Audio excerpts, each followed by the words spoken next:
home for the final game in this best of 5 series. Will we be saying goodbye to Geek? Or will the Kingslayers prevail under the pressure, under the boot of the Monarchs, RRQ Hoshi? We'll have to see. Looking at the composition so far, when it comes to, it really feels like RRQ are kind of liking the fact that they can really secure those neutral objectives. With a Yuzong, with an Akai, they are overloaded with crowd control tools. In order to contest for that, you have to wonder for Geek, are they going to try and match it? Are they going to try and go for trades? Because we've seen them go with both situationally. Look at the aggression here. RRQ taking control of these bushes. They're almost pressuring. And usually you see Geek fam just a bit more proactive. Boy getting zoned completely away from his own minion wave here in the mid lane, and I don't think he will be able to walk up here. He's just soaking in the XP. Vin, I was thinking about it definitely there. Jadera, Warrior Boots. Again, firmness, tenacity. He wants to make sure they can somewhat survive at least. Ray though, with the Inspire and the Concussive Blast, it's a utility, fast clear approach and play. Very careful about getting hit with that stun, but I guess that's, you know, how much he fears the potential for Geek to just go in aggressively when you least expect it. I mean, that's what you can expect in the mid lane, right? Again, Luo in the early game has so much damage. Meanwhile, but have to spin into the Furious Dive into all the vengeances you get from those resets. Straight for the turtle, it spawns in 4 seconds. RRQ strike first in game 5. First blood, but only onto Vin up until this point, right? Hasn't reached level 4 just yet, and you can already see Vin going for the neutral objective. No contest whatsoever for Geek as they look for a mirror play in the top side. Can they get it? Diversion, no. All the way up top. Vin cannot chase them. They're here just to relieve some pressure away from Skylar in this lane. A 2v1. Vin! Final slash from Beloyski back, forcing him to flicker. This is a dangerous call from Beloyski. He went with the flicker, knowing that there's a lot of aggression, gap closing tools from RRQ. But that means he doesn't really have a Purify, so if Dawn feels that Chidera is too slippery or a boy is too difficult, too covered, he can still go for Beloyski. And this also forces a boy and Beloyski to kind of split apart unless they want to be comboed and knocked up together with a Petrify Furious Dive combo. So that Yuzong pick is just looking more and more valuable as the game goes on. The audience prediction, it's been up and down. Honestly, earlier on it was like a 50%, 59% for RRQ, but we're back to 70%. I think after 2 convincing wins by RRQ, the Kingdom have rallied even stronger than before. But again, up until this point, back into the game, 3 minutes has elapsed. We're looking at 40 seconds to the next neutral objective. Irad level 6, Ray as well. What are we expecting here? Do Geek need to look for an opportunity, or do they just try and weather the storm that is RRQ? I think they definitely want to weather the storm just a bit more. Everything, even the roamer, is just so aggressive from the side of RRQ. And Skylar here, knowing that he has the backup, goes in aggressive, chunks the members of Geek low. But hey, this is a similar situation. We've seen RRQ getting punished for this, but look at the boy! Forcing another flicker, Vin. The flicker hunter so far this game. Beloy and a boy. Both having to burn theirs. Right as the turtle spawns up top this time for RRQ. Irad wants to go for the steal. Probably forcing out Ray with Retribution. And he does get that. Quick quantum dispersion and the rotation once again in the mid lane. Forced back. But this is the regular season Geek fam that we know with a Florian. Oh, a dive from Dawn. Eternal Guard though connects on to Dawn, and Luke is there to follow it up with a Donor Wolf King, and then another final slash from Vin. The capitalization of the Vert flicker earlier. But now Luke tries to go for a trade, plays right there with his version, and pops into diversion as well. A pullback with I'm Offended. Vince still able to survive for a bit right now as he gets chased down. Still the Vengeance resets though, and in the end, he will fall. He will crumble to the Appraiser's Wrap. The heavy spin up top will be that Chidera will be pinned down even with the Purify. Right into the Petrify and the Furious Dive of Dawn. Skylar munching on that turret. This is so much value for RRQ. Everything is going right for them. Beloyski might be the next one to fall, but he's still able to get out. Regardless whether or not he fell, RRQ pushed this 1.2k. They got the turtle. They were able to get kills on the board. Vin was able to get a solo onto a boy, was able to buy so much time for them to eventually take down and punish Kadera. Things are not looking great for Geek if they want to stay and if they want to fly out to Riyadh.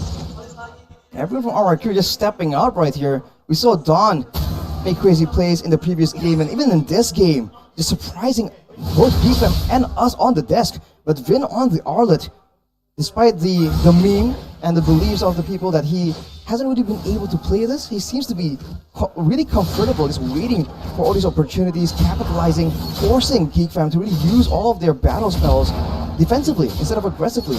And immediately they rotate towards jungle. They're playing this so calculatively. Ray with the talk, now what I'm offended as well, trying to bait out that heavy spin. Irad saving it to the very last second and is able to escape. Great trade of spells here for RRQ. They went for that play very, very early on. They're trying to shut down Ray so they can really get the more guaranteed neutral objectives. By all means, in the previous 2 games, the fact that they were able to get those lords so decisively is a big part of why they were able to actually find success and win against the Geekfam. But look at this diversion. Back up top. We're gonna look for a little bit more of time here. Despite Geek going for it, RQ want to clap back. Oh, right with the final slash, Irad comes in, a petrify onto Ray with now the bloom coming back, and the Ranger's grab not going to be enough to help him survive. He wasn't even able to let it get out. He got bursted down by Clay and Luke. Now I'm into it all, caught, heavy spin, isolates him, Luke trying to run away. Guess I don't know, Wolf, the instant internal guard, and Alchidera is on the chase, but not for long. They cannot lock any of the RQ members down. That's a lot of damage coming in from a boy there. RRQ, they're doing great so far. But they need to remember, there's a lot of combos available for Geekfam. A big, I'm offended, to a stun from Beloyski to the Eternal Guard. Can we spell doom for them if they are not careful about this?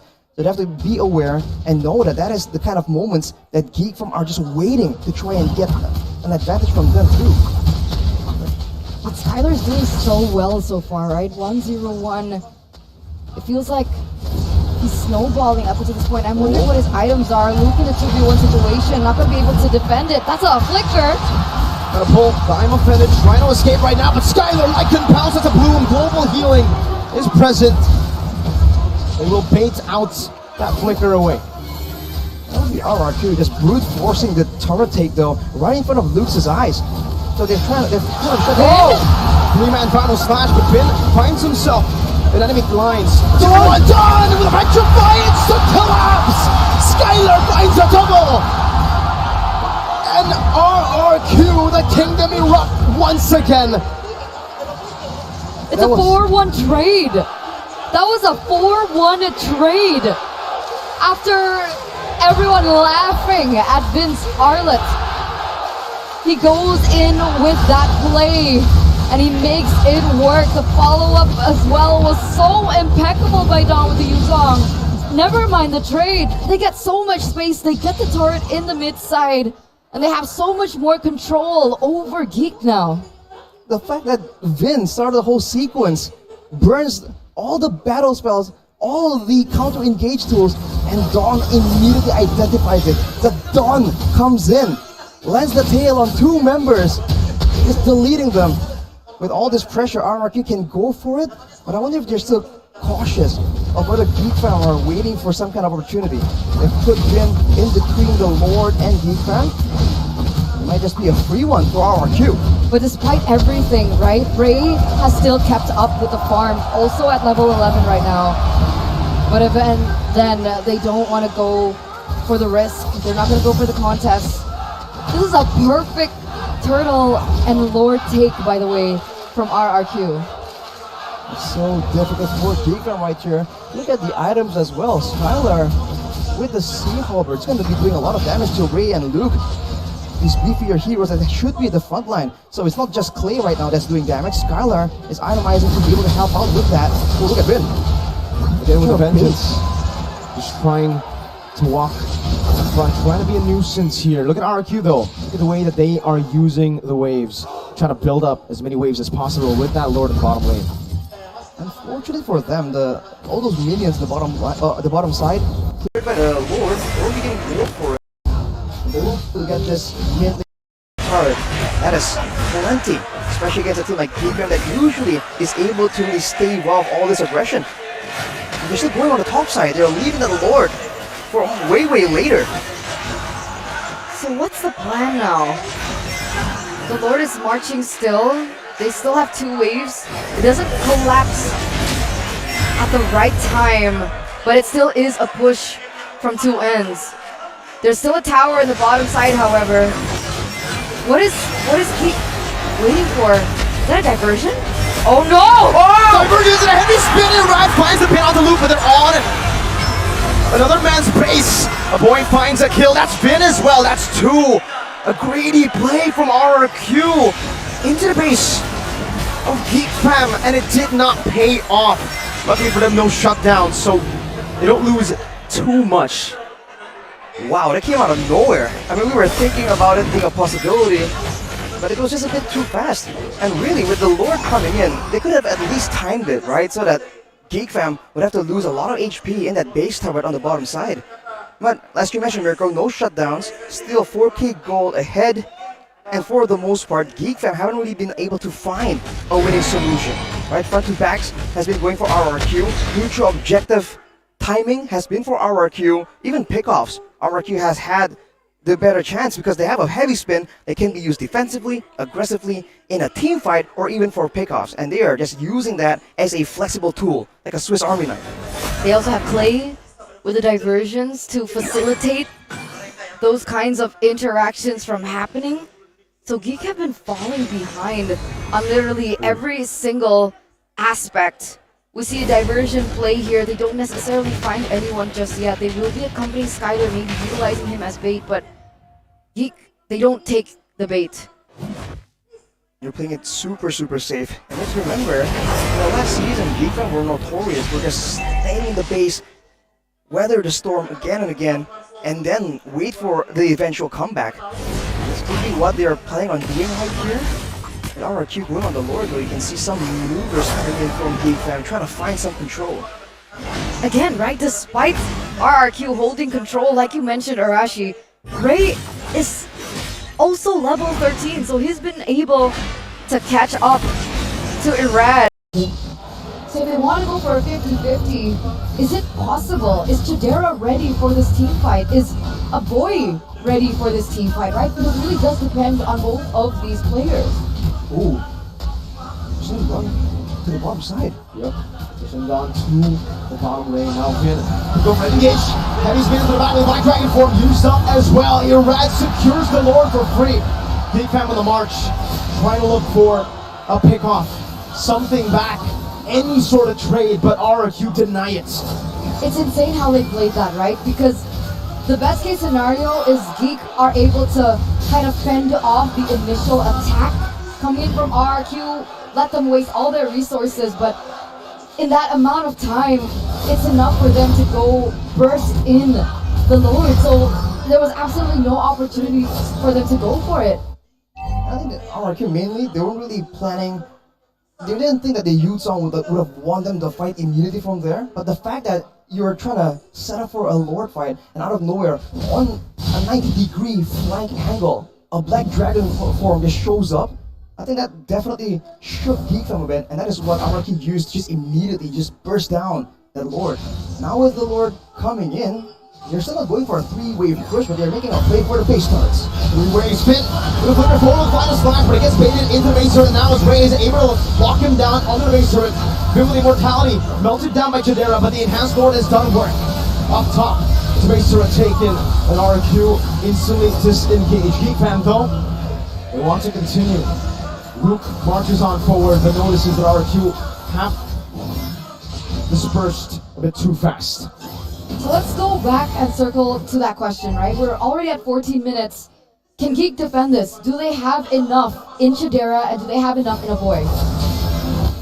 Chidera and a boy? I mean, Chidera can shred down the Lord if it's being used. A boy can clear relatively well, and with the Eternal Guard being an extra factor in the fights, I think we're looking, like you mentioned, Eternal, like you predicted, at a very long game, potentially. Skylar is a 2,600 gold ahead, already at full items, but Chidera only one item behind right here. I think that healing becomes a big problem here for our queue. Florin, the longer the game goes, will be able to have technically more healing and a lot lower cooldowns as well. So I think for our queue, they have to really try and strategize and find a way to get a surprise play in the base. As I really talked about how Geek is just so good at just defending again and again. So late game? Late game will favor. I would put my money on Geek when it comes to the late game. When it comes purely to like a 5v5 collision, which is why I feel like RRQ will have to find ways to get a big Black Dragon form or a big heavy spin or a big diversion play before they can really claim that victory that they so desperately want. You probably take some more free enhanced lords, but I think that ultimately will be only for them to pick up 1-2 base turrets, right? But the ultimate end angle for RQ is either a team fight or an evolved lord. That's when Geek fam are forced to answer. That's a diversion. Yuzong is at the bottom of the map, ladies and gentlemen. Keep an eye out for him. Chidera is positioned in perfect way. Jim gets locked down by the Lord and knocked him up. Now Rain hits it all. It's going to be down. Rises to the battery. Eternal Guard catches it. Mortality used. Chidera ultimate nature. But look at choke point now with Luke able to find the Donut Wolf King around the heavy spin and trying his best to get rid of the Geek fan members. RQ dispersed. Luke finds the I'm offended, but now Skylar goes in for a different play. Fighting Aloysius will lose his life with Geek fan chasing. It seems Skylar is still able to survive. He runs away with the GDS movement speed. But the enhanced lord will spawn up top. Geek fam know it. They want to take the big plays. This might be the end. In the mid lane, watching down. I'm offended on the Skylar. Oh no! They're chasing Skylar, but he has the GDS once again. Now the enhanced minion waves come down. And so does Vin. Dawn 4 seconds, Irad 11.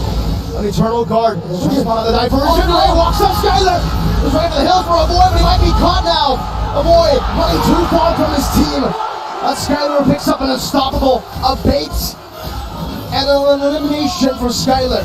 That was a mid laner traded for a mid laner ultimately, but look at RRQ marching down in the mid lane. Skylar is still available. Vin and Dawn are on the way as well. These base turrets are going to be falling with everything on the line. They find Luke with the final slash, and I'm offended, not connecting. RRQ slowly but surely marching down the Kingslayer's base. That's a 3-man stun from Beloy. Luke with the Donut Wolf King as the Black Dragon form gets used up, and Ray is going to be isolated with a highlight spin. Vin also isolated in the back. Ray still able to survive right now as he gets so much sustain. Meanwhile, Vin, he cannot say the same thing. He shall crumble under the 3 members of Geek fam. 2 base towers taken by RRQ, but look at the gold difference.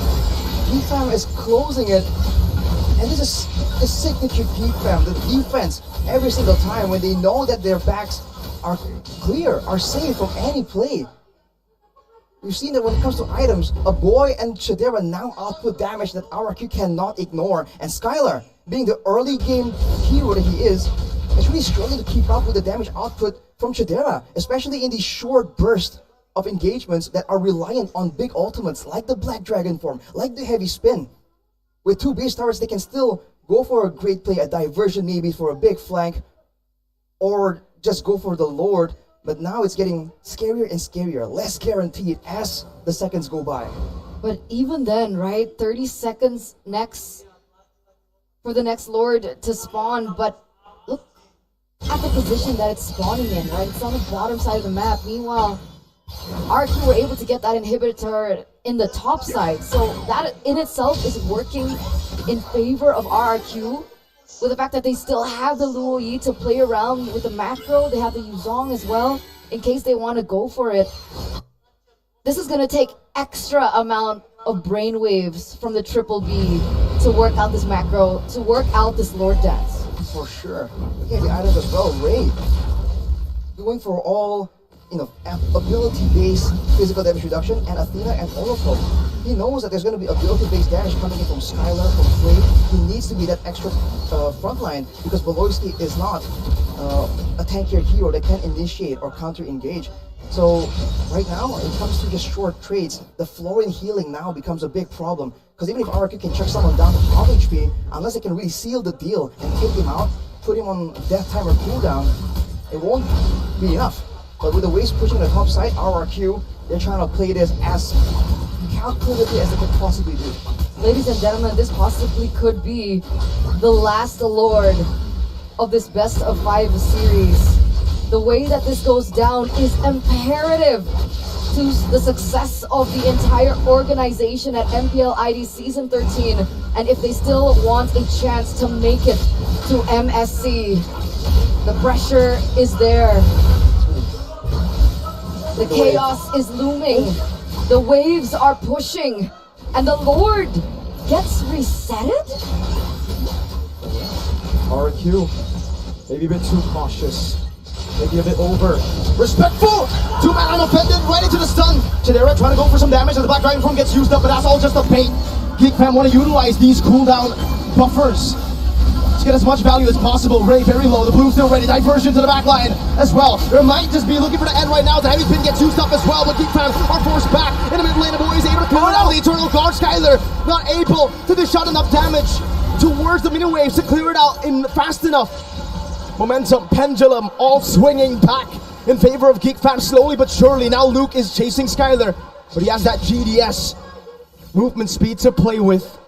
Both teams, once again, they stand by. It didn't work out. That was dangerous, man. A boy, though, able to clear the wave. What doesn't happen?